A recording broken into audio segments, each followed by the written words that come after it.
नमो लोये सौहरिहन्ताणम् नमो लोये सौहृदानम् नमो लोये सौआयर्याणम् नमो लोये सौज्यायानम् नमो लोये सौत्रिकावती सावनम् ओंकारमिन्दु संयुक्त नित्यम् ध्यायन्ति योगिनः कामदम् मोक्षदम् च ओंकाराय नमो नमः मङ्गलम् भगवान् मङ्गलम् गौतमो मंगलम कुंकुंडारी उजेन्द्रमोसु मंगलम नमः समयसाराय स्वानुभूत्या चकास्ते स्वभावाय भवाय सर्वाः विभाव निदाताय। પરમાત્મ પ્રકાશ આચાર્ય ભગવાન યોગિન્દુ દેવ રચિત પરમાત્મ પ્રકાશનો સ્વાધ્યાય આપણે કરી રહ્યા છીએ. એમાં બીજા અધિકારની ગાથા 43 ને સળંગ ગાથા 169 ત્યાં સુધી સ્વાધ્યાય આપણે પૂરો કર્યો છે. હવે આજે બીજા અધિકારની ગાથા 44 એટલે કે સળંગ ગાથા 170 તથા 171 એટલે બીજા અધિકારની ગાથા 45 પણ આપણે લઈશું. ગાથા 44 અને ગાથા 45. હવે અહીંયા उपोद्घातમાં કહે છે कि आगे जो संयमी परम शांत भाव का ही करता है उसकी निंदा द्वारा स्तुति 3 गाथाओं में करते हैं. 3 गाथा द्वारा ये स्तुति करे છે પણ નિંદા દ્વારા સ્તુતિ કરે છે. તો આપણે એ ગાથાઓ લઈએ છીએ. 44 અને 45 બે ગાથા આજે લઈશું. गाथा 44. द्वौ अपि दोषौ भवत तस्य य समभावं करोति बंधम एक निहंति आत्मीयम अन्यत जगत ग्रहीणम करोति. 44મી ગાથાના અનુવાદમાં કહે છે કે ય સમભાવમ करोति, जो साधु राग द्वेष के त्याग रूप संभाव को करता है, तस्य द्वौ अपि दोषो भवतः, उस तपोधन के 2 दोष होते हैं. शू कहे कि जो साधु राग द्वेष के त्याग रूप संभाव को करता है उस तपोधन के 2 दोष होते हैं. एमने ये दोष होय छे एम के छे. खरेखर दोष नथी, ए द्वारा स्तुति करवी छे. कया दोष छे एनी पछी आगळ वात करे छे. आत्मीयम बंधम एव निहंति पुनः जगत ग्रहीलम करोति. એટલે કે એક तो अपने बंध को नष्ट करता है, दूसरे जगत के प्राणियों को बावला पागल बना देता है. जो केवा दोष कया, एक तो अपने बंध को नष्ट करता है और दूसरा जगत के प्राणियों को बावला पागल बना देता है. शस्त्र त्यागी अने मुनि थई जाय छे ने બધું त्यागी ने ए पछीथी गाथा 45 છે. એમાં પણ એવી જ રીતે નિંદા દ્વારા સ્તુતિ કરે છે.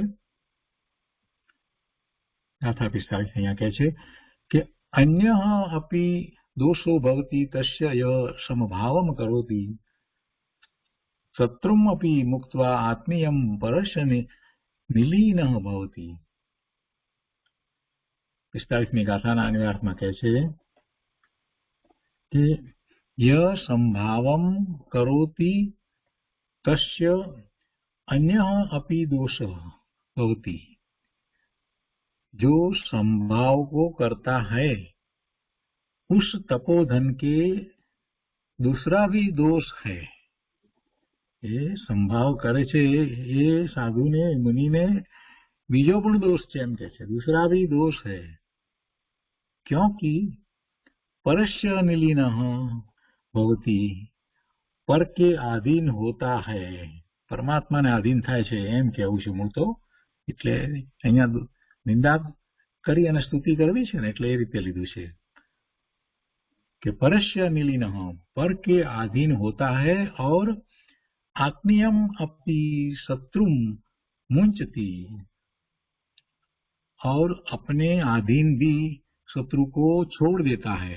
अपने अधीन जो शत्रु है उसको छोड़ देता है. अब ये दोष क्या है यहाँ. તો આપણે આ બંને ગાથાઓ ગુજરાતીમાં લઈએ. ગાથા 44 ગુજરાતીમાં આ પ્રમાણે છે. સમભાવે સ્થિત ને બને આ બે દોષ વિલોક, આત્મબંધને જે હણે વિકલ કરે જગલોક. આ 44મી ગાથા છે. એમાં કહે છે કે જે સાધુ રાગ દ્વેષના ત્યાગ રૂપ સંભાવને ધારણ કરે છે. સંભાવને ધારણ કરે એટલે રાગ દ્વેષનો તો ત્યાગ થઈ જાય. સંભાવ કોને હોય? સમ્યક દ્રષ્ટિને સંભાવ હોય. અને આ તો સાધુની વાત લીધી છે. એમને તો રાગ દ્વેષનો ત્યાગ છે. કોઈના પ્રત્યે રાગ નથી, દ્વેષ નથી, એમ સંભાવ વર્તે છે. જગતના બધા પદાર્થો પ્રત્યે એમને તો વૈરાગ્ય છે અને સંભાવ છે. કોઈ માંથી પોતાને કઈ પ્રાપ્ત કરવાનો ભાવ નથી, એમાં કઈ ફેરફાર કરવાનો ભાવ નથી, અને બધાને જેમ છે તેમ એ જાણે છે. આત્માનો અનુભવ થયા પછીથી એવો સંભાવ પ્રગટ થાય છે કે પોતે પોતાને ભગવાન આત્મા જ્ઞાન આનંદ સ્વરૂપ જાણે છે, કેમ કે એ અનુભવ થયો છે. એ જ રીતે પછી બીજા જે આત્મા છે, બીજા જીવો છે, એ બધાને એ ભગવાન આત્મા તરીકે જ જુએ છે, કેમ કે એની વર્તમાન પર્યાય તરફ એ લક્ષ નથી કરતો. એને દ્રવ્ય અપેક્ષાએ જુએ છે. ત્યાં જીવ છે તો એ ભગવાન આત્મા જ છે. એની વર્તમાન પર્યાય પછી ગમે તે હોય. આ તો મુનિની વાત લીધી, સાધુની વાત લીધી છે કે જે સાધુ રાગ દ્વેષના ત્યાગરૂપ સંભાવને ધારણ કરે છે તે તપોધન, તે મુનિ, એને બે દોષ થાય છે. એક તો તે પોતાના બંધનોને તોડે છે અને જગતવાસી જેવા ને ઘેલા કરે છે. એટલે જગતના લોકોને ઘેલા કરે છે, એટલે કે એ દીક્ષા લઈ લે છે. બીજા જગતના લોકો નગ્ન મુનિ થઈ જાય છે, સર્વનો ત્યાગ કરે છે, એટલે એમ ઘેલા કરે છે. હવે અહીંયા સમજ આપી છે કે સમ શબ્દથી અત્રે અભેદ નયથી રાગાદિ રહિત આત્મા કહેવાય છે. સમ શબ્દથી અત્રે અભેદ નયથી રાગાદિ રહિત આત્મા કહેવાય છે. આત્મા કહો કે સમ કહો, સંભાવ કહો કે આત્મા કહો, એક જ અર્થ છે. એક અભેદ નહીથી ભેદ ના પાડીએ તો, કેમ કે જ્યાં સંભાવ છે ત્યાં આત્મા છે, અને આત્માને સંભાવ છે. એ અપેક્ષા વાત લીધી છે. તેથી જે કોઈ સંભાવને ધારણ કરે છે, અર્થાંત વિતરાગ ચિદાનંદ એક સ્વભાવ વાળા પોતાના શુદ્ધાત્મામાં પરિણમે છે, એને સંભાવી કર્યું છે. હવે અહીંયા એની સ્તુતિ કરવી છે, પણ એ નિંદા દ્વારા સ્તુતિ કરે છે. એટલે કહે છે કે એવા શુદ્ધાત્મા માં જે પરિણમે છે, એટલે પોતે સ્વભાવ ભાવે પરિણમે છે, તેને બે દોષ થાય છે. બે દોષ થાય છે. શું બે દોષ કયા છે? તો કે છે કે પ્રાકૃત ભાષામાં બંધુ શબ્દથી જ્ઞાનાવરણ આદિ કર્મનો બોધ થાય છે. બંધુ એટલે બંધ, કર્મ બંધ, જ્ઞાનાવરણી, દર્શનાવરણી, આ બધા ચાર ઘાતી કર્મ અને ચાર અઘાતી કર્મ, તો એ બંધ. કે બંધુ શબ્દથી આ જ્ઞાનાવરણ આદિ કર્મ બંધનો બોધ થાય છે, એનો ખ્યાલ આપણને આવે છે. તથા બીજો એનો અર્થ ભાઈ એવો પણ થાય છે. બંધુ એટલે ભાઈ. તેથી બંધુની હત્યા નિંદનીય છે. અહીંયા બંધુની હત્યા એટલે અહીંયા ખરેખર તો બંધ ને એ દૂર કરે છે, એનો નાશ કરે છે, કર્મ બંધનો નાશ કરે છે. બંધુ એટલા ભાઈનો નહીં, પણ બંધુ શબ્દ જે બંધ છે ને એના આધારે આ વાત લીધી છે. કે તેથી બંધુની હત્યા નિંદનીય છે. આથી બંધુ હત્યાનો દોષ આવ્યો. તથા બીજો દોષ આ છે કે કોઈ એમનો બોધ ઉપદેશ સાંભળે છે તો તે વસ્ત્ર આદિ પરિગ્રહ તજી નગ્ન દિગંબર વેશ ધારણ કરે છે. એ વસ્ત્ર અલંકાર આદિ કાઢી નાખવાને લોકો ઉન્મત્તતા ગણે છે, પાગલપણું ગણે છે. વસ્ત્ર વગેરે કાઢીને નગ્ન થઈ જાય, ચાલ્યો જાય કોઈ, તો આપણે એને પાગલ કહીએ. એટલે એ ઉન્મત્તતાને કારણે એ બીજો દોષ કયો. તો આ રીતે બંને ક્રિયાઓ લોક વ્યવહારમાં દોષરૂપ ગણાય છે, પણ તે શબ્દોનો બીજો અર્થ કરવાથી એમાં ખરેખર તો સ્તુતિ થાય છે. બંધુ અર્થાંત કર્મબંધ, કર્મબંધનો નાશ જ કરે છે. કર્મબંધનો નાશ જ યોગ્ય છે, એ જ કરવા જેવું છે. એ પ્રકારે ખરેખર તો સ્તુતિ કરી છે અહીંયા. તથા જે ક્ષમતા રાખે છે તે બાહ્ય અને અભ્યંતર પરિગ્રહનો ત્યાગ કરે છે, તેમ બીજાને પણ એવો જ ઉપદેશ આપે છે. અને એવો ઉપદેશ આપી અને જીવને મુક્તિના માર્ગે એ લઈ જાય છે. એટલે એ દીક્ષા લે છે, નિર્ગ્રંથ સાધુ મહાત્મા બનાવે છે એટલે કે એવો ઉપદેશ આપે છે અને એ ઉપદેશને સમજી સ્વીકારી ધારણ કરી અને જીવ દીક્ષા લે છે એટલે તો નગ્ન દિગંબર મુનિ થાય છે અને એમ એ મહાત્મા થાય છે. તો તે અજ્ઞાની જનો નિંદા કરે છે એની. ત્યાગ ઘરબાર બધું ત્યાગી અને નગ્ન દિગંબર થઈ જાય છે તો એમ કહે છે કે જેને આ વાત બેસતી નથી, એને એમ લાગે કે આ તો બધું ગાંડો થઈ ગયો, પાગલ થઈ ગયો, બાવળો થઈ ગયો. ખરેખર તો એમ નથી. ત્યાગ એ દોષ નથી પણ ગુણ છે. જે ત્યાગ કરે છે આવો સંસારમાં રહ્યો છે અને સંસારના ભોગોમાં રહ્યો છે અને સંયોગો એવા પ્રાપ્ત થયા છે, ધન સંપત્તિ આ બધું, પણ એના તરફ જેનું લક્ષ્ય નથી અને સ્વરૂપ તરફ જેનું લક્ષ્ય થયું છે એ પછી એ બધાનો ત્યાગ કરી દે છે. તો ત્યાગ કરવો એ તો ગુણ છે. કેમ કે આમે વસ્તુ પદાર્થો તો એને ક્યાં ગ્રહ્યા છે. વસ્તુ પદાર્થનો ગ્રહણ કરવું એવું તો આત્મામાં છે જ નહીં. આત્મામાં તો કોઈ એવો ગુણ નથી કે એ પર પદાર્થને ગ્રહણ કરે, પણ એમાં મમત્વ, એકત્વ વગેરે છે ને. બધાને એની આસપાસમાં રહેલા જે કંઈ પદાર્થો, ઘર, કપડા, મકાન, કાર, કોમ્પ્યુટર, બધું એમાં પોતાપણાનો ભાવ છે, મમત્વ છે, મારું છે, ગમે છે, આ બધું ભાવ છે ને, એને એ ત્યાગી દે છે. એટલે એવો ત્યાગ, ખરેખર એ ત્યાગ એ ગુણ છે. કેમ કે એ મિથ્યાત્વ હતું. એ બધું જે બહારમાં પર પદાર્થો એમાં પોતાપણું કરવું, જે વસ્તુ પોતાની નથી એમાં પોતાપણા કરવું, એ તો દોષ છે. એવું પર પદાર્થોમાં પોતાપણું કરવાથી તો જીવ એ ભવના ભ્રમણ થાય છે. એ મિથ્યાત્વને કારણે તો ભવના ભ્રમણ થાય છે. તો અહીંયા કહે છે કે ત્યાગ એ દોષ નથી પણ ગુણ છે. લોકોની દ્રષ્ટિમાં જ્ઞાનીઓ ઘેલા લાગે છે અને જ્ઞાનીઓની દ્રષ્ટિમાં જગત ઉન્મત્ત છે એમ લાગે છે. કારણ કે જ્ઞાનીઓ જગતથી વિમુખ છે અને જગત જ્ઞાનીઓથી વિરુદ્ધ છે. આ વાત તો ઘણી વાર કરે છે. જ્ઞાનીને આ જગતના લોકો પાગલ લાગે છે અને આ જગતને જ્ઞાની પરમાત્મા એને પાગલ લાગે છે કે આ નગ્ન દિગંબર થઈને શું કરે છે. કેમ કે એને ખ્યાલ આવ્યો જ નથી કે એ નગ્ન દિગંબર મુનિ થયા એ તો પોતે પોતાના આત્મામાંથી જ્ઞાન, આનંદ, સુખ, શાંતિને પ્રાપ્ત કરે છે અને પછી તો આગળ વધતા એવી દશાને પૂર્ણપણે પ્રાપ્ત કરે છે. આ વાતનો આ બિચારાઓને ખ્યાલ નથી અને એ પોતે એમ માને છે કે અમને આ કઈ ધન વૈભવ મળ્યો એટલે બસ થઈ ગયા સુખી. એ સુખનું કારણ નથી. આ વાત ગુરુદેવે બહુ સરસ રીતે ઘણી વાર સમજાવી છે. એ પછી 45મી ગાથા છે એમાં અહીંયા કહે છે, ગુજરાતીમાં ગાથા આ રીતે છે કે અન્ય દોષ પણ ત્યાં બને જ્યાં સંભાવેલી નિજ શત્રુને છોડી દે પરને બને આધીન. એટલે કે જે મહાત્માઓ સંભાવને ધારણ કરે છે તેને બીજો દોષ પણ થાય છે, કારણ કે તે પરને આધીન થાય છે અને પોતાના દુશ્મનને છોડી મૂકે છે. કોઈ પોતાના દુશ્મનને છોડીને પરને આધીન થાય તો એ તો દોષ થયો એમ કહેવાય ને.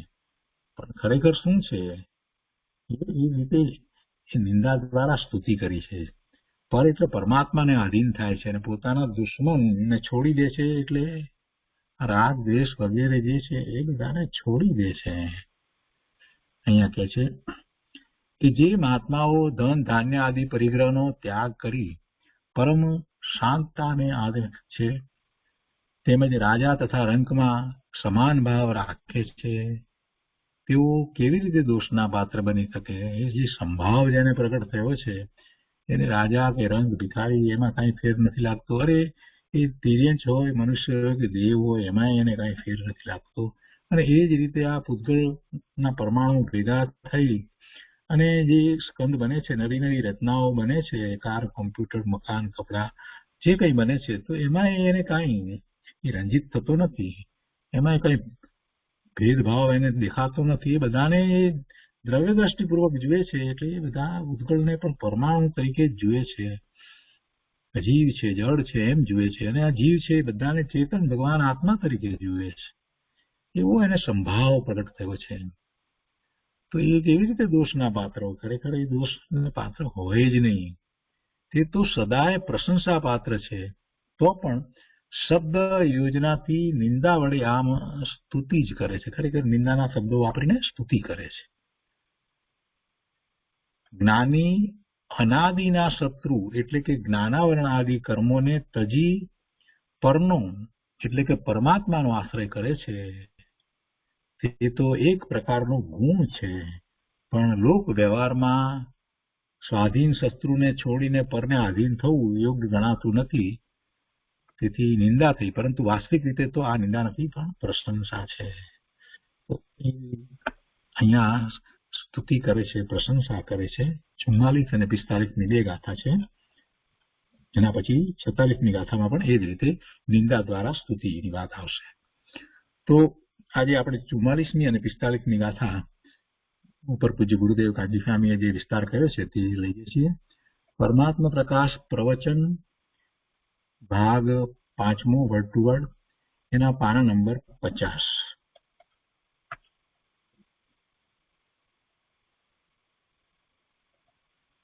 निंदा द्वारा स्तुति 3 गाथा उसे करते हैं. 44 बीणी विदोष हवंती तसु सोसम भाव कही बंधुजी निर्णय अपणोणु जगु कहेલું કહી. योगींद्र देव दिगंबर संत मुनि आत्मज्ञानी अनुभवी आत्मा की शांति न वेदने न वेदने वाला जंगल में शास्त्र बनाया. अब वन शास्त्र है. वन में मुनि रहते थे, आनंद में रहते थे. वन में रहते थे ये व्यवहार है. अतीन्द्रिय आनंद में रहते थे. ये योगींद्र देव परमात्मा प्रकाश बनाया. दिगंबर संत था जिसको एक वस्त्र का धागा भी नहीं, एक वस्त्र का धागा भी रखकर मुनि हो सके नहीं. અને નગ્ન હોય તો પણ મુનિ ભાવલિંગ ન હોય તો એ સાધુ નહીં है. એવા નગ્નપણા તો અનંત બેર ધારણ किया. મુનિ વ્રત ધારે અનંત બેર. પણ એ વિકલ્પ शरीर અને राग दो से भिन्न भगवान आत्मा उसका अनुभव न किया तो ये मुनि नहीं, संयमी नहीं. समझ में आया? हाँ कैसे देखो, जो साधु राग द्वेष के त्याग रूप संभाव को करता है, वो चढ़ावा में आता है नहीं. राग आग दाद है सदा ताते समामृत शी है. छठावा था ने पाठशाला में पढ़ाते छठावा क्या उसमें ही किया है. राग आग दाद है सदा, चाहे तो शुभ राग हो, ये आग है, कसाय अग्नि है. वितराग मार्ग अटेंशन डाउन बाबा. राग चाहे तो शुभ हो, भक्ति नो, दयादान नो, व्रत नो, पण राग आग दाद है सदा. ये आत्मा की शांति को बालते हैं राग. जलाते हैं. समझ में आया? महाराज बापा बहु अलौकिक है. सत्यनी बात लोगों ने सुनने में भी आई नहीं. बाहर की बात ऐसा करना, पैसा करना, व्रत करना, नप्पा करना, ये तो सब राग की क्रिया है. ये राग तो दाह अग्नि जैसा कसाय अग्नि है. ये कहते हैं राग द्वेष के त्याग रूप संभाव को करते हैं. स्त्री कुटुंब राज दुकान छोड़ा तो तपस्वी एम नहीं कहा कि पर का तो ग्रहण त्याग आत्मा में है ही नहीं. स्त्री कुटुंब को ग्रहण ही किया नहीं, छोड़ा जाता नहीं, ये तो छूटा पर ही है. राग को ग्रहण किया तो राग को छोड़ना. समझ में आया? चाहे तो शुभ राग हो क्या शुभ राग हो, सबको छोड़कर संभाव को करता है उस तपोधन के। हा हा हा, जेने आनंद रूपी तपस्या का धन है जिसके पास, हा हा हा, आ धूड़ना धनी શેઠિયાઓ કહેવાય છે તો બધા ધન રહિત છે, ये लक्ष्मी है धन सहित है, ये जीव धन रहित है, अपना आत्मा का धन रहित है। हाँ तो तपोधन, हाँ हाँ हाँ, जिसने आत्मा का अतीन्द्रिय आनंद का उग्र स्वाद आया उसका नाम तपोधन कहते, तप रूपी लक्ष्मी। अपवास आदि नहीं हो, इच्छा का निरोध होकर अतीन्द्रिय अमृत का स्वाद में अमृत का स्वाद आना, ये उसकी तपोधन, ये तपोरूपी लक्ष्मी उसको कहते हैं। हाँ हाँ, तुम्हारा पैसा ની ધૂળની લક્ષ્મી ગણતા નથી કે આ કરોડ રૂપિયા છે ને 5 કરોડ છે ને 10 કરોડ છે, ધૂળ છે, માટી પૂતગળ, ये धन कहाँ से आया तेरे? अंतर तपोधन, पुण्य ने पाप का भाव अंदर में है, उसको छोड़कर अंतर ना आश्रय संभाव जेने प्रकट किया। इस संभावनी का क्या आगे से क्या पहले संभाव है इसके कहिए कि भीतरागी आनंद जिसमें आए तो ये संभाव कहिए। समझ में आया? संभाव संभाव कह रहा समता से, ये समता है नहीं, समता संभाव उसको कहिए जिसमें अंतर की वितरागी अतीन्द्रिय आनंद का प्रकट अनुभव होना। हाँ हाँ हाँ हाँ हाँ, उसका नाम संभाव है। ये संभाव नहीं आवे क्या पहले आगे से समझ में आया? पहले आगे हाँ हाँ, मार्ग बीजो से बापा था। हाँ तो त्रिलोकनाथ जिनवर देव परमेश्वर समूसण में बिराजते हैं प्रभु। महावीर क्षेत्र में सिमंदर भगवान बिराजते हैं वर्तमान, इनमें प्रतिष्ठा है न, मानथम मंदिर में समूसरण जीवनों में ही करवाया था। नहीं बोले थे डॉक्टर नहीं आए थे, डॉक्टर था ना, ये बोलो सिमंदर भगवान की जय। हाँ कि वो आप परिचय जानो। हाँ है रात डॉक्टर आया था ना, ગયા હશે બપોરે આવે તો વ્યાખ્યાનમાં। ये वो साधु है ना क्या, ऋषभ सागर दिगंबर साधु है महाराष्ट्र में, दिगंबर साधु ऋषभ सागर, उसको यहाँ की सब प्रतीति अच्छी लगी। और जो वही बात यहाँ का सम्यक दर्शन यहाँ का पुस्तक है वो क्या वास्ते है,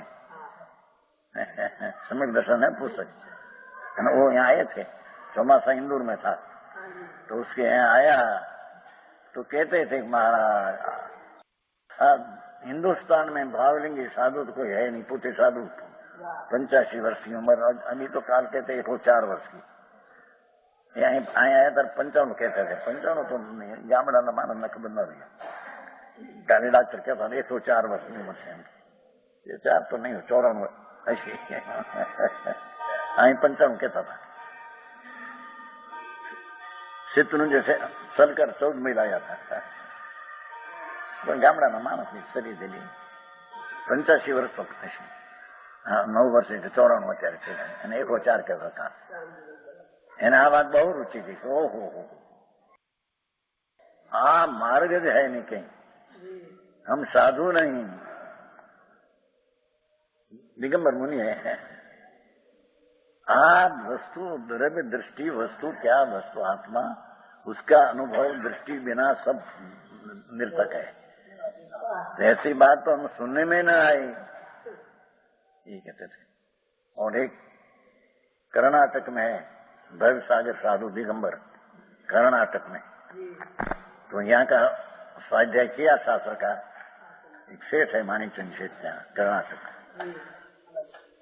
तो उसको ऐसी लगी 70 वर्ष की दीक्षा है, 10 और 7 17 के दिन 17 वर्ष की दीक्षा है। माँ शीघ्र कवि है आंसू कवि, एकदम कविता बना दिया, बहुत कविता है हमारे पास, 8 पत्र है उसका। कि ओहो आ महाराज हम साधु नहीं, એમ લખીને વિચારશે અમે મુનિ નથી, जति नहीं। हाँ तुम्हें बात करो सम्यक दर्शन क्या चीज, इसकी खबर भी नहीं हमको। आत्म धर्म देखकर ऐसा उल्लास हो गया तो मैं आना चाहता हूँ, पर आत्म धर्म का 500 ग्राहक बनाकर आने चाहता हूँ। आत्म धर्म क्या चीज है, एम હવે એક કરોડના વિરોધ કરે લલિતપુર માં રમેશભાઈ ના ગામમાં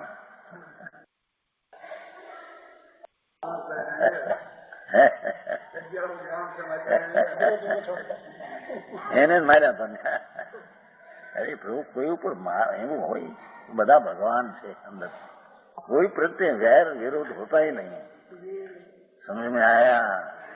संकीर्ति खरेखर तो उसका द्रव्य है, साधर्मी द्रव्य है। वो आत्मा भी शुद्ध है, उपाधि है, सब जीव का आत्मा शुद्ध उपाधि है। भाई ये आत्मा हो उसका साधर्मी है, पर्याय में न जो भगवान अंदर पूर्णानंद का नाथ गिराते हैं, ये साधर्मी है। गैर विरोध कोई पालन ऊपर करना नहीं, पर्याय में पूर्ण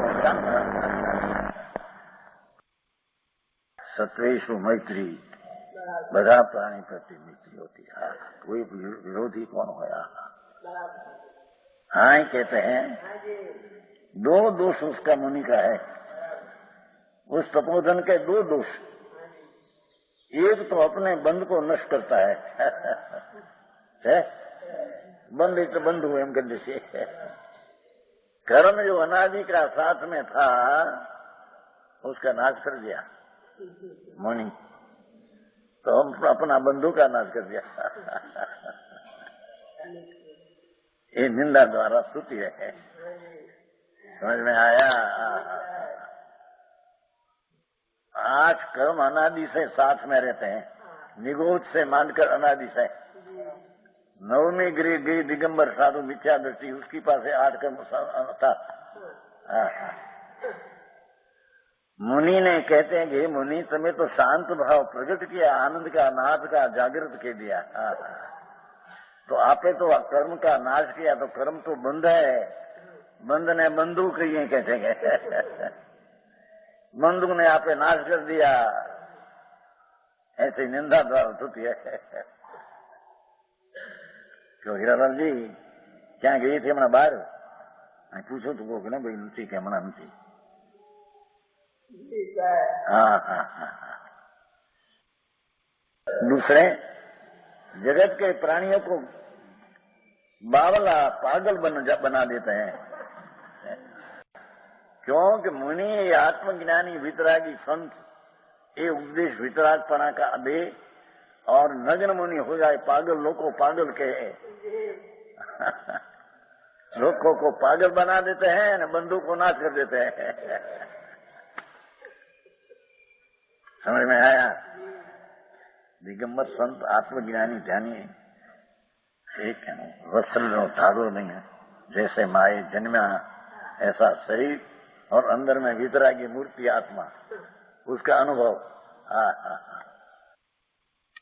जन्मा ऐसा शरीर और अंदर में वितरागी मूर्ति आत्मा, उसका अनुभव। तो कहते हैं कि एक तो बंधु का नाश किया कर्म का, एक तो उसकी उपदेश सुनकर जो नग्न दिगंबर हो जाता है, पागल बावला हो जाता है दुनिया की दृष्टि से। समझ में आया? खेला बन जाता है, खेला बावला, ये ना बावला पागल बना देते हैं। बात यह निंदा द्वारा स्तुति है। प्राकृत भाषा में बंधु शब्द से ज्ञानावरणादि कर्म का बंध भी लिया जाता है।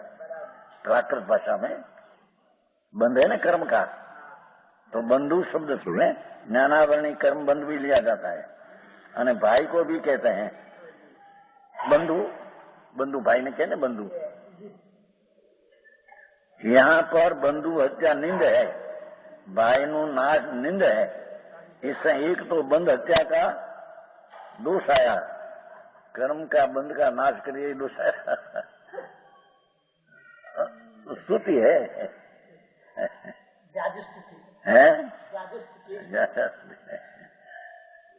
दूसरा दोष यह है कि जे कोई इनका उपदेश सुनता है, है वह वस्त्र आभूषण का त्याग कर नग्न दिगंबर हो जाता है। दुनिया के गबाव प्रभु मुनि ते तो बंधु का नाश किया और दुनिया को पागल बना देते तो स्तुति है। राजकुमार 25-25 વર્ષ की उम्र ना हो અને ઘરે હજારો રાણી हो, પણ જ્યાં આવા સુને અંદર मारो भगवान अंदर श्रृंगार से सहित है, अंदर में अनंत गुण का पिंड है, ऐसा दृष्टि करके लीन होते हैं तब नग्न हो जाता है। समझ में आया? हाँ, अंदर में भी राग से रहित, बाहर में वस्त्र से रहित। हाँ मुनिपना, समझ में आया? उत्कृष्ट मार्ग कहता है ना, सम्यक दर्शन है निचला दर्जा का मार्ग है, चारित्र सहित मूल मार्ग है। चारित्रम थવું ધમ્મો, ચારિત્ર તે ધર્મ, અને ચારિત્રનો કારણ તો સમ્યક દર્શન જ્ઞાન હોય તો।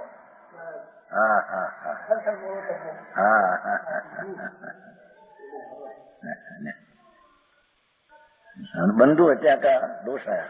दूसरा, कपड़े उतार कर नंगा हो जाना, उसे लोग गहला पागल कहते हैं। ये दोनों लोक व्यवहार में दोष है। इन शब्दों के ऐसे अर्थ ऊपर से निकाले हैं, परंतु दूसरे अर्थ में कोई दोष नहीं है, स्तुति है ना। क्योंकि कर्मबंध नाश करने के योग्य ये था।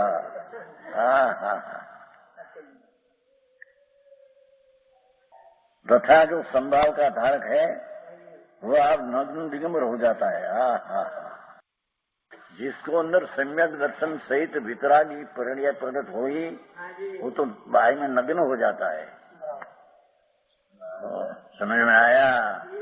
चारित्र प्रकट हो न वस्त्र सहित हो, ऐसा तीन काल में बने, ये वस्तु की स्थिति ऐसी है। वस्त्र तीर्थंकर पण जब लग वस्त्र सहित है तब लग मुनि नहीं। फिर संसार में है नहीं, पाठ है अष्टपहर में। तीर्थंकर पण जब लग वस्त्र सहित है तो उसको मुक्ति नहीं होगी, क्योंकि वस्त्र रखना वो ममता भाव है। मुनि की दशा में ये ममता भाव वस्त्र का होता। श्वेतांबर लोग को जो वस्त्र से साधु कहते हैं, ये बात भगवान का घर की नहीं। बाबू भाई, આ બધા શ્વેતાંબર છે ને, કલ્યાણભાઈ એગ્રી છે, બાબુભાઈ આ તો પૂરો નહોતું। वस्त्र सहित साधुपणु थाप्યું जिसने, ये मिथ्या दृष्टि है। वस्त्र सहित साधुपणा कभी होता नहीं, અને વસ્ત્ર રહિત એકલા નગ્ન પણ અંતર અનુભવ बिना साधु होता नहीं। वे बात है। समझ में आया? तो वो कहते हैं वस्त्र कपड़ा उतार कर नंगा हो जाता है, उसको लोग गहरा पागल कहते हैं। दोनों लोक व्यवहार में दोष, शब्दों के ऐसे अर्थ ऊपर से निकाले, दोष नहीं, स्तुति है। कर्मबंध नाश करने के योग है तथा संभाव का धारक है, वह आप नग्न दिगंबर हो जाता है। जिसने वितरागता प्रकट हुई अंदर में, सम्यक दर्शन सहित चारित्र प्रकट संभाव प्रकट हुआ, नग्न हो जाता है। समझ में आया? ये स्तुति है। दिगंबर हो जाते हैं और अन्न को दिगंबर कर देता है। બીજાને પણ દિગંબર કરી દે. મુનિઓને જંગલમાં વસે આનંદ આનંદ આનંદ आनंद। संभाव वितरागी आनंद का अनुभव वो अंतर का दिगंबर है। बाहर में वस्त्र रहित ये बाहर का दिगंबर है। बोझ दो ही होता है। ये दोष नहीं, मूंड लोग निंदा करते हैं यह दोष नहीं, गुण ही है। मूंड लोगों के जानने में ज्ञानी जन बावले है। मूंड लोगों को जानने में ज्ञानी जन बावला गांव। अने ज्ञानियों के जानने में जगत के जन बावले है।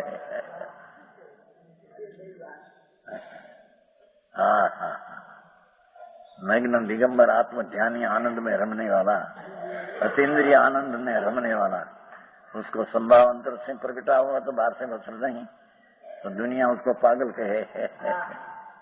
समझ में आया? अने ज्ञानियों जगत ने पागल कहते हैं।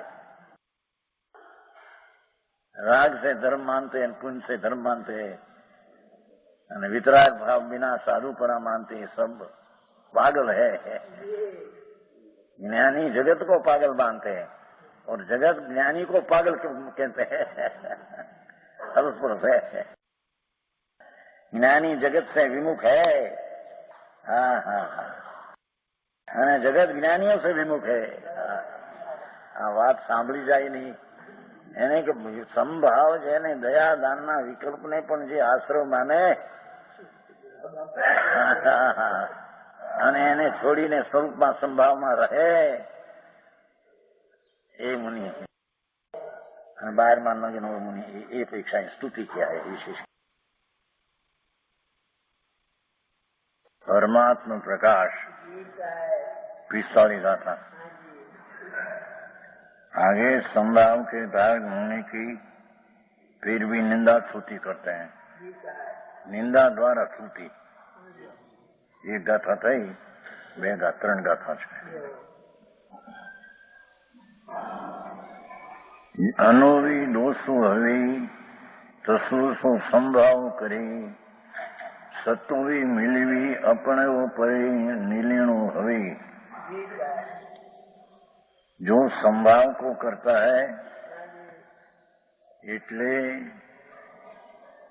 पुण्य ने पापना भाव में विकारी छोड़कर अपना आत्मा में वितरागता भाव संभाव करता है। वो पहले आई 39 था। वितराग परमानंद अनुभव सहित जी संभाव एने संभाव कही। जेमा आत्मानो आनंद वितरागी परमानंद नो अनुभव सहित जी संभाव एने वितरागता तो संभाव कही। समझाणु खाई એટલે જેના સંભાવમાં પુણ્ય પાપની આકુળતા રહિત નિરાકુળતા આનંદની વિતરાગતા દિશા એને સંભાવ કહીએ। ये संभावने धारक मुनि की एवो जे संभाव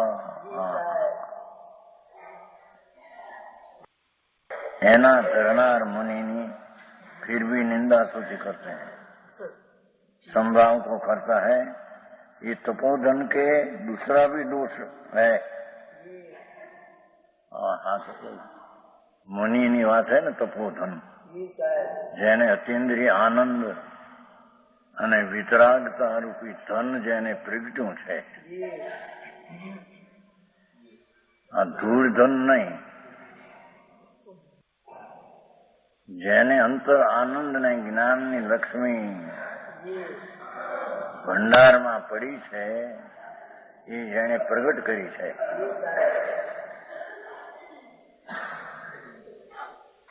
સમજાણું કાંઈ? જેને પોતાનો ભગવાન આત્મા એની સન્મુખ થઈને પરથી રાગ આદિથી વિમુખ થઈને સમભાવ એટલે વિતરાગી પર્યાય, અતિન્દ્રિય આનંદ ગર્ભિત વિતરાગ ભાવ, એને સંભાવ કહે છે. તે મોક્ષનો માર્ગ છે. એની આ નિંદા કરે છે. निंदा द्वारा स्तुति. मोरी मुनि संभाव को करता है, ये दूसरा भी दोष के क्यों? पर के अधीन होता है. पर नाम अपना स्वभाव जो परमात्मा है एने अधीन होता है, एने पर क्यों है?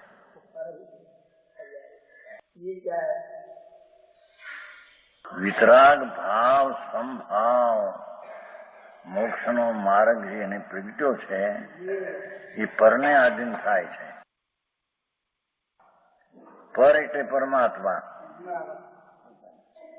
એને આધીન. આમ બારમાં એમ કે પરને આધીન થાય તે દુઃખરૂપ છે. અહીં તો પરાધીન એટલે અતિન્દ્રિય આનંદ ને અતિન્દ્રિય જ્ઞાન એવું જે નિજ સ્વરૂપ પરમાત્મા, પરમાત્મા પ્રકાશ છે ને, નિજ સ્વરૂપ જ પરમાત્મા છે. પરમ ઉત્કૃષ્ટ પરિણામિક સ્વભાવ ભાવ એવું જે નિજ પરમાત્મા એ પરને આધીન થાય છે એ દોષ છે એનો. દોષ દ્વારા સ્તુતિ છે.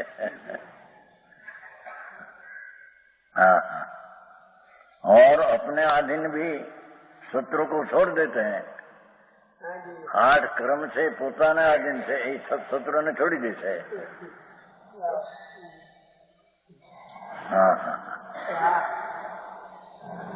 8 કર્મ છે અથવા અશુદ્ધતા છે. મૂળ તો અશુદ્ધતા છે, એ શત્રુ છે, પોતાને વશ છે એને છોડી દે છે. અને પર એવો ભગવાન આત્મા એને વશ થાય છે. એ રીતે દોષમાંથી સ્તુતિ કરી. સમજાણું કાંઈ? छोड़ देता है. 8 कर्म अथवा 8 कर्मના નિમિત્તે ઉપાદાન અશુદ્ધતા જે આત્માની એ નિજ સ્વાધીન છે, પોતાના આધીન છે. દુશ્મન એ દુશ્મને છોડી દે છે. વશ થયા છે એને છોડી દે છે અને પરને આધીન થાય છે. પર ભગવાન આત્મા, સચ્ચિદાનંદ સ્વરૂપ ભગવાન પ્રભુ એને આધીન થાય છે. એનો આશ્રય લઈને એમાં ઠરે છે. હા, એ પરમાત્મા પ્રકાશમાં 3 ગાથાઓ સ્તુતિની છે, પણ નિંદા દ્વારા સ્તુતિ. પેલામાં એમાં આવ્યું હતું ને, 8 કર્મ એના બંધુ છે, અનાદિથી સાથે રહેનારા. એનો એને ઘાત કર્યો, બંધુનો ઘાત કર્યો અને એનો ઉપદેશ સાંભળે આત્મા વિતરાગી દશા પ્રગટ કરવાની. મુનિઓનો ઉપદેશ તો વિતરાગી જ હોય છે. વિતરાગ ભાવ પ્રગટ કરવાનો ઉપદેશ આપે તો એ સાંભળનારા વિતરાગી ભાવ પ્રગટ કરીને બહારથી નગ્ન થઈ જાય, એ બાવલા થઈ જાય જગતની સાથે નાગા.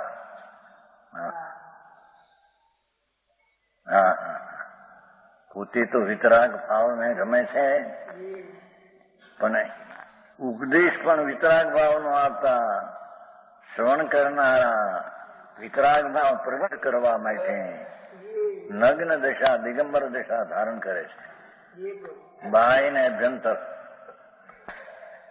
તો જગતને હિસાબે એ તો બાવલા કહેવાય, મારા નાગા કઈ.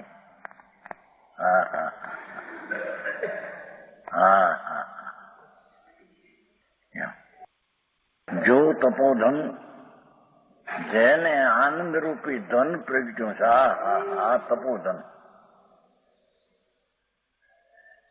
જેને અંદર આત્મામાં અતિન્દ્રિય આનંદ ને અતિન્દ્રિય જ્ઞાન ને અતિન્દ્રિય સ્વચ્છતા ને અતિન્દ્રિય શાંતિ ચારિત્ર. એવું જે લક્ષ્મી એને તપોધન ઈચ્છા નિરોધ કરી અને અનિચ્છા અમૃતનો સાગર પર્યાયમાં ઉછાળ્યો છે એને તપોધન કહીએ. એ લક્ષ્મી વાળા છે, તપરૂપી લક્ષ્મી વાળા. હા હા, આ ભિખારા છે એ પૈસા રૂપી લક્ષ્મી વાળા. આ તપોધન ની બાદશાહ છે. હે, એની ક્યાં વાત છે? હું કીધું સંભાવ ગર્ભિત વિતરાગતા, આનંદ ગર્ભિત એ તપ છે. તપ્યંતી તપ. ભગવાન અતિન્દ્રિય આનંદ સ્વરૂપ છે. જેમ સોનું ગીરુથી ઉપે છે, સોનું ગીરુથી ઉપે શુભે, એમ ભગવાન આત્મા આનંદ મૂર્તિ છે. એને ઉગ્ર વિતરાગ ભાવથી શુભા કરે એને અહીં તપ કહેવામાં આવે છે. તપ્યંતી તપ આત્મા આનંત્યમ, તપે અંદરથી જાગો માન જ્યોતિ. અતિન્દ્રિય આનંદના સ્વાદમાં તપે છે. સમજાણું કાંઈ? એ તપરૂપી છે ને આ તપરૂપી ધન છે. અપવાસ બપવાસી તો બધી લાંગીનું છે. ઉપવાસ ભગવાન અતિન્દ્રિય આનંદ ને જ્ઞાન મૂર્તિ એના ઉપનામ સમીપ ને વસવું અને આત્માના ભાન વિના છે એ તો અપવાસ છે. અપવાસ માઠો વાત છે. હા હા, રાગમાં વશા છે ને એને માને છે કે અપવાસ છે. તો અપવાસ વાત હતી. અપના માઠો વાત. સમ્યક દર્શન વિના, આત્મજ્ઞાનના ભાન વિના જે બધી તપસ્યાઓ છે એ બધી લાગણીઓ મિથ્યાત્વના પોષક છે. આ પ્રદૂષણ હોય ને આ ટપ્પા કરાવે ને એ બધી મિથ્યાત્વના પોષક છે. અધર્મ પોતે કરે છે ને અધર્મ બીજાને કરાવે છે. હા હા, સમજાણું કાંઈ? સ્થાનિક ભાષામાં તો તપ ને ત્યાગ બહુ આટલા આપવા કર્યા, આટલી લાગણીઓ કરીને અઠમ ને પારણે એક પોર ચડાયો, 25 ઉપવાસનું ફળ આવે ને એ તો બધી આત્મજ્ઞાન વિના. અને આત્મજ્ઞાન એ દિગંબર ધર્મ સિવાય આત્મજ્ઞાન ક્યાંય થાય નહીં.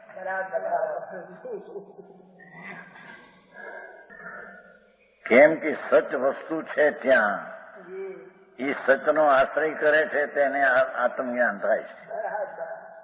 બીજા સંપ્રદાયમાં એ વસ્તુ છે જ નહીં, સચ છે જ નહીં.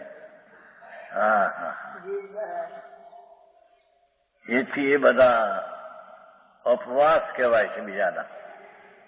આ ભગવાનના માર્ગમાં દિગંબર દર્શન વસ્તુ રાગ વિનાની અને કપડા વિનાના મની, વસ્તુ રાગ વિનાની અને કપડા વિનાના મની, એવો જે માર્ગ, એવો જેને અંતરમાં અનુભવમાં આવ્યો છે. હા હા, એ તપરૂપી ધન જેને અતિન્દ્રિય આનંદના છોડ ઉઠી છે સંભાવ વિતરાગ ભાવમાં. હા હા, એ અતિન્દ્રિય આનંદને ચાટે છે.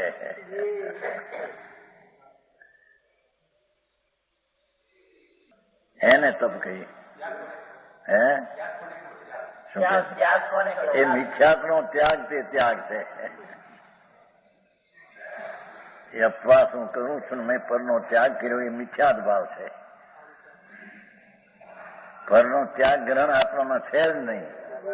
એને ઠેકાણે મેં આહાર છોડ્યો અને મેં આ અપવાસ ગ્રહણ કર્યો એ મિથ્યાર ભાવ છે બાપુ. જય વાત જેની બહુમાં જૈન દર્શન એવું જેવું છે. હા એ કે છે જે તપોધન ધન ધાન્યાદિ રાગ ત્યાગ કર. ભાષા દેખો, આ બાજુ ધન ને રાગ નો ત્યાગ, આ બાજુ તપોધન. સમજાણું કાંઈ? હા હા. લક્ષ્મી ઉપરનું રથ છોડી દઈ, રાગનો ત્યાગ કરી અને તપોધન જે છે, હા હા હા, માર્ગ બહુ જુદી જાતનો ભાઈ. જેને સ્વમાં અનંત આનંદ ને જ્ઞાન પીડ્યું છે એની સન્મુખ થયો છે. સન્મુખ થયો એટલે દશા વિતરાગી આનંદ સહિત જેની દશા પ્રગટી છે એનું નામ તપ કહીએ.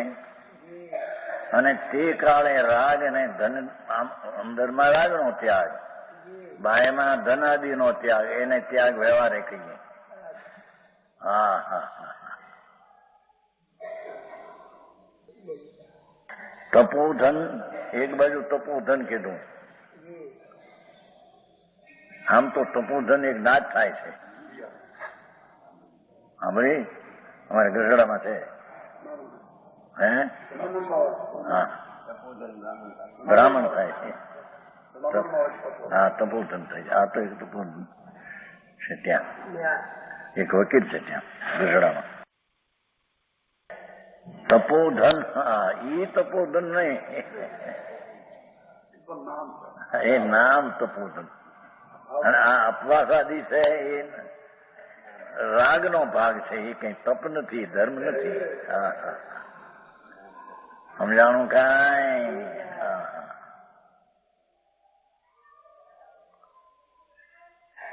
તપોધન અસ્થિતિ કીધું. અતિન્દ્રિય આનંદ ને સંભાવ જ્યાં પ્રગટ્યો છે ત્યાં આગળ વિષમ ભાવનો ત્યાગ છે. પુણ્ય પાપ વિષમ ભાવ છે અને એના નિમિત્તોનો ત્યાગ વ્યવહાર કહેવામાં આવે છે. ધન ધાન્યાદિના અને રાગ ત્યાગ કર. આવ્યો ને ભાઈ નવલચંદભાઈ, રાગનો ત્યાગ આવ્યો. હા,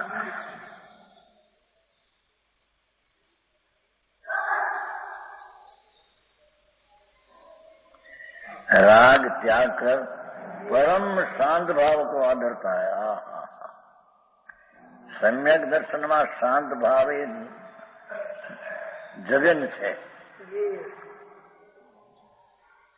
સમ્યક દર્શનમાં શાંત ભાવ છે પણ જગન અનંતાનો બંધીનો અભાવ છે એટલો છે.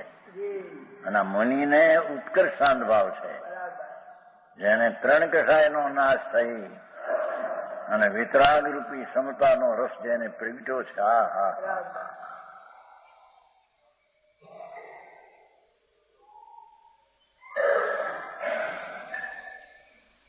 परम शांत भाव को आदरता है. આમ શાંતની વ્યાખ્યા જેની છે અંતર વિતરાગ સ્વરૂપ ભગવાન, એમાંથી વિતરાગતા કાઢવી, એને અહીંયા શાંત ભાવ કે છે. કોઈ ક્રોધ કરે ને ક્ષમા કરે એ કઈ એનું વસ્તુ નથી. સમજાય છે કાંઈ? હા હા હા, આવું વસ્તુનું સ્વરૂપ. ચૈતન હીરો અંદર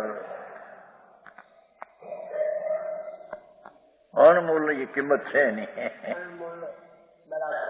એવો ચૈતન હીરો ભગવાન બે દેવના હાડકામાં ભીન બિરાજે છે. જેને રાગનો પણ ત્યાગ છે જેમાં. હા હા, વસ્તુ એવી છે પણ જેને રાગના ત્યાગની દશા પ્રગટ કરી અને અતિન્દ્રિય આનંદની ક્ષમતા જેને પ્રગટ કરી, ये तपोधन राजा रंग तो समान जानता है. રાજા હોય કે રંક હોય બધા સરખા, એને કઈ પુણ્યના ફળ વાળા હોય કે પાપના ફળ બે એની પ્રતિ સંભાવ છે. કંઈક રાજા કરોડો અબજોની પેદાશ વાળો હોય તો આ અધિક છે એમ શાંત ભાવ સંભાવ વાળાને હોતું નથી. સમજાણું કાંઈ? અને ગરીબ માણસ હીન છે, દિન છે, એમ શાંત ભાવ સંભાવ वाला होતું નથી. राजा ने रंग ने समान जानता है, उसके दोष कभी नहीं हो सकता, એને दोष कभी हो सके नहीं. हाँ हाँ, सदा स्तुति का युग है. हाँ हाँ, धन्यवाद જેને સમ્યક દર્શન સહિત અતિન્દ્રિય આનંદની ઉગ્રતા સંભાવની પ્રગટી છે. એ તો સ્તુતિનો યોગ છે.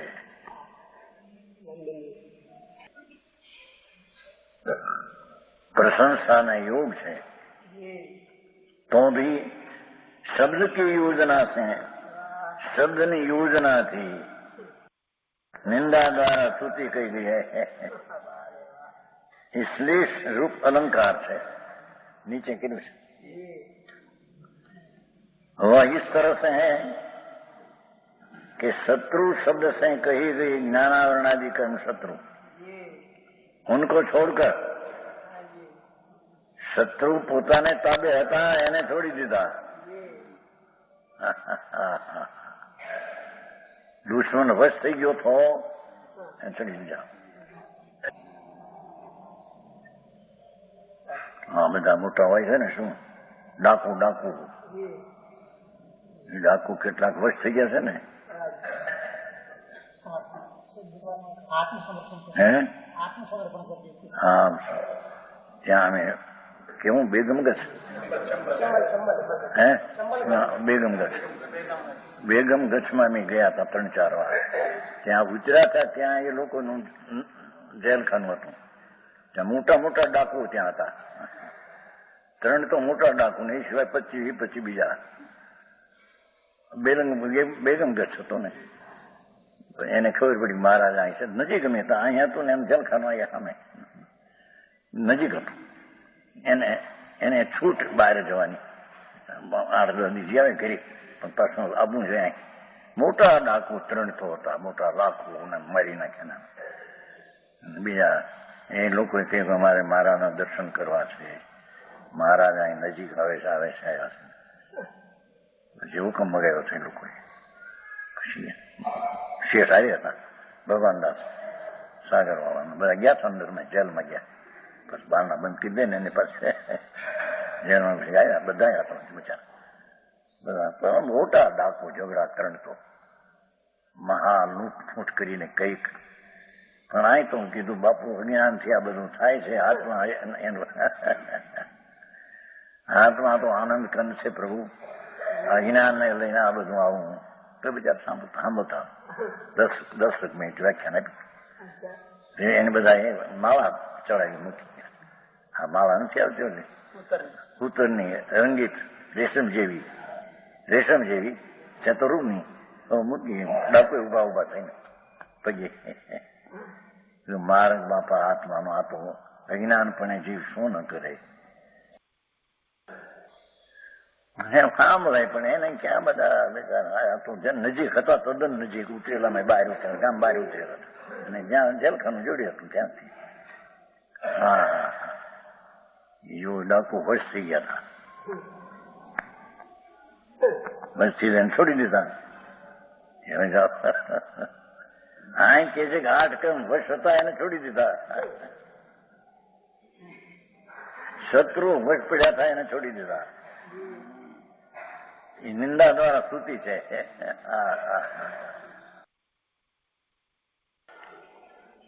ખરેખર જ્ઞાનાવરણી આદિ કર્મ શત્રુ નથી. શત્રુ તો એનો પૂર્ણ વિકારી ભાવ, એ શત્રુ છે. નિશ્ચયથી શત્રુ પોતાનો વિકારી ભાવ એ શત્રુ છે એમ કહે.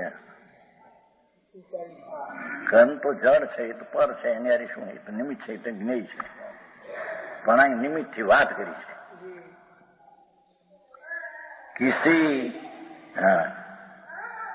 ज्ञानावरणादि कर्म से तुमको छोड़कर पर शब्द से कही दी परमात्मा का आश्रय करता है. पर नौर्थिक रहता है પરમાત્મા પોતે. જેની જ્ઞાનની નજરોમાં પરમાત્મા વર્તે, જેની જ્ઞાનની નજરોમાં પરમાત્મા વર્તે એ પરને આશ્રય થયો.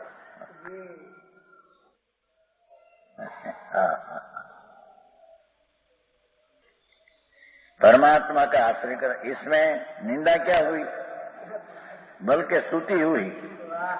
परंतु लोक व्यवहार में अपने अधीन शत्रु को छोड़कर किसी कारण से पर शब्द से कही गए शत्रु के अधीन आप होता है, इसलिए लौकिक निंदा हुई. यह शब्द के छल से निंदा स्तुति की गई है.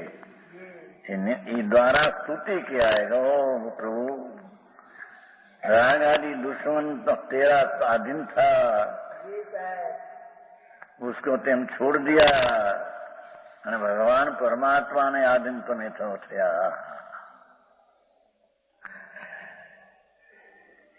મહાપ્રભુનો જેણે ઓથ લીધી, પૂર્ણાનંદનો નાદ ભગવાન અંદર ચૈતન હિરલો, એ ચૈતન ભગવાનની જેણે ઓથ લીધી. ઓથ સમજે હે? क्या? ओठ ओठ आश्रय शरण शरण शरण शरण के शरण एनी ओठ लीधी. मोटानी ओठ लेશે ને ગરીબ માણસો, શરણ લે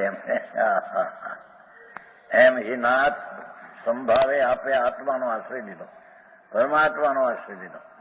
રાજાદી જે દુશ્મન હતા, તમારે વશ હતા, છોડી દીધા. જેવો પરમાત્મા પ્રકાશ. માર્ગ એવો છે બાપુ. આગલી ગાથામાં બીજું હત્યા કરે, હત્યા કરે છે. અહીં કઈ શત્રુ છે, બીજી રીતે બતાવ્યું ને છે. બંધુ છે ને, બંધુ બંધ એટલે બંધુ, એમ બંધુની હત્યા કરનારા એમ કરીને એને વખાણ કર્યા. એમ તો આપે શત્રુને તો નાશ કરી નાખ્યા. બંધુ તરીકે હતા, બંધ તરીકે હારે અનાદિથી, અનાદિથી હારે ને હારે કર્મ હતા. હા, ભાઈઓ તો જે જુદાઈ પડી જાય હે. એક થોડા વર્ષ રહે, પછી મોટા વર્ષ થઈ ગયા, અમુક 50 ત્યારે હવે જુદા થઈ જાય. આ તો અનાદિ આત્મા કર્મ અનાદિથી હારે ને હારે છે. એમને કોઈ સમય છોડ્યો નથી એને. એવા શત્રુને બંધુને મારી નાખ્યા હતા.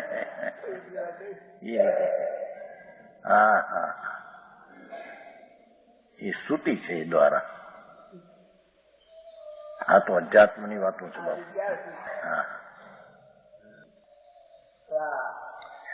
शत्रु का आदि है. लोके निंदा, यह शब्द के सब निंदा स्तुति गई. ये शब्द श्लेष होने से रूप अलंकार कहेंगे. आगे सम्यक दृष्टि फिर भी निंदा स्तुति करते हैं. सम्यक दृष्टि की